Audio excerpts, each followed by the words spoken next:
So what is up guys, tayo po muling ibabalik sa isa na namang episode ng ating Black Fruits video. Okay guys, so ngayon nga po kasama ko si Sir Rorin PH and siya nga po ngayon na magiging master ko. Kasi hindi naman ako marunong mag-PVP. So siya muna magtuturo sa akin sa pag-PVP kasi wala talaga akong kaalam-alam sa PVP. Okay, so ngayon tetest ko muna mag-spam kasi wala pa akong alam na combo.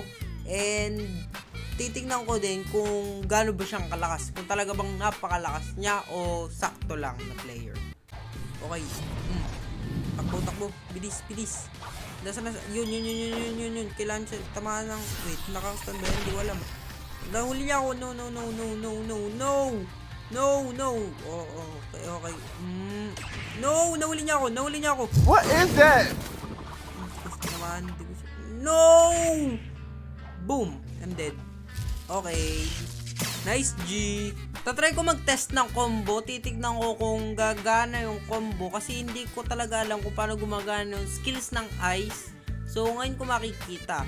Unahin natin itong thunder. Then, ice. Ay, nagkasala ako. Surge. Alam, ba't ito nagpunta yun? Okay, sabi niya sa akin ay uunahin daw ang glacial, ang V, tapos C, tapos anong sunod? Okay, thunder and nawala.